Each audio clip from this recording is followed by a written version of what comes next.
asked you to stop. Really nice tips. So I asked you to stop, and They're what nice did you? tips, though. Yeah.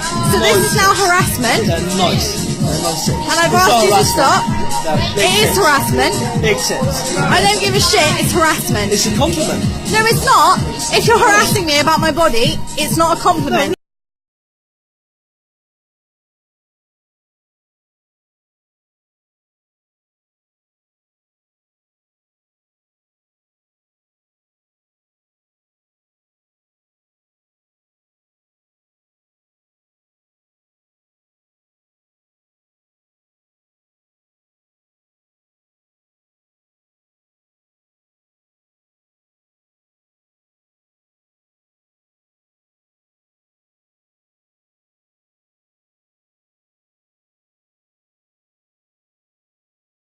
Sexual harassment, I'd say touching you inappropriately when you don't want to be. It's just a power play, it's not a human emotion, it's something lacking in humanity.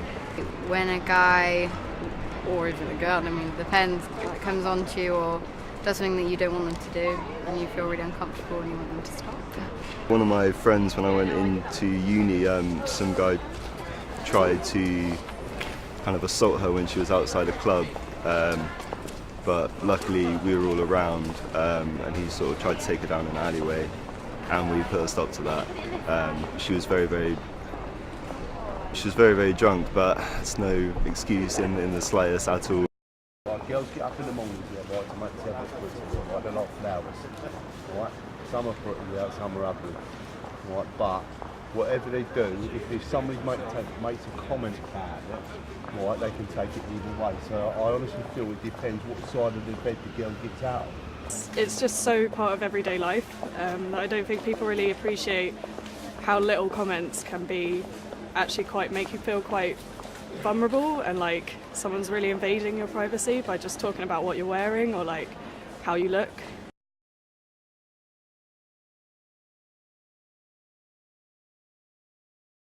I was unfortunately being sexually harassed by a family member for about 8 years, and it was basically started with just touching and stuff, and then I started coming out of contact with that family member, and it progressed to being quite sinister. So waiting outside school, waiting outside job. I actually moved in with my boyfriend at the time to avoid him, and he managed to find out where I lived. He would park his car, he wouldn't come in, he'd just park his car across the road so I could see him from my window. It's quite embarrassing and shameful. I tried to tell my mum once, but I basically just went, someone's being sexually unpleasant towards me, and she went into the pressurising state of who is it, and kind of was trying to force it out, and I felt very uncomfortable at that. I wanted to go at my own pace. He actually acted upon it, and I actually got raped, and it ended up going to the police about 6 months ago.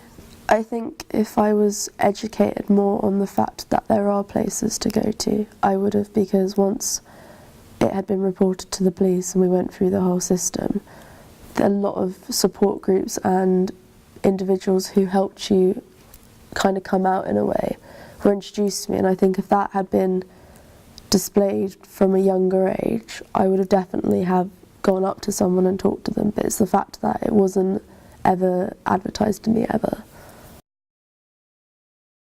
I've been a part of quite a few therapy groups, so it's basically been groups of mainly women who have suffered from sexual assault, and it meet once or twice a week and it kind of discuss your problems.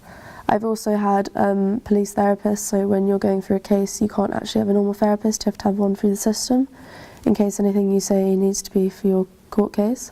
So I had a police therapist. I also had individuals who kind of basically sit with you for about 6 hours and they break down everything with you and help you kind of accept it, because when you're being sexually assaulted you don't actually accept that it's happening, so it kind of lets you accept it yourself that it's actually happened instead of lying to yourself that it hasn't.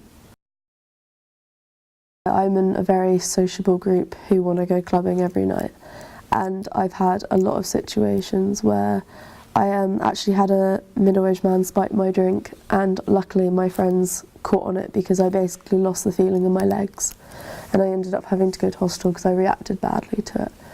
And that was definitely an issue. I now don't drink on nights out.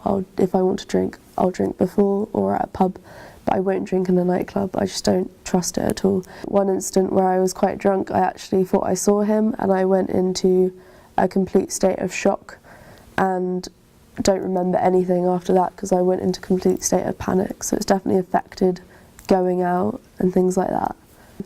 It's not just affected my life, it's affected their lives. My friendship group at home, they're full of big drinkers, and even some of them don't drink in nightclubs anymore because it's just terrifying, really. I had absolutely no respect for myself at all. I just didn't really care. I kind of got myself into a lot of sticky situations, and I didn't care about school or anything. And when it actually came out, I actually started to realise that I'd just been kind of going into this self-destructive mode. I was very suicidal when I was younger, and that started when I was about 9, and obviously you're not educated on that when you're younger, so it didn't really make any sense to me. So it's definitely affected how I've grown up, and it's also affected, I've got a little half-sister, and it's affected how I look at her. When she went to her first school disco, I actually drove and waited outside the whole time because I was quite worried about what would happen. I'm very protective over her, and I am very weary, if I see someone who looks like him, I get very stressed and anxious, and I genuinely have to go home.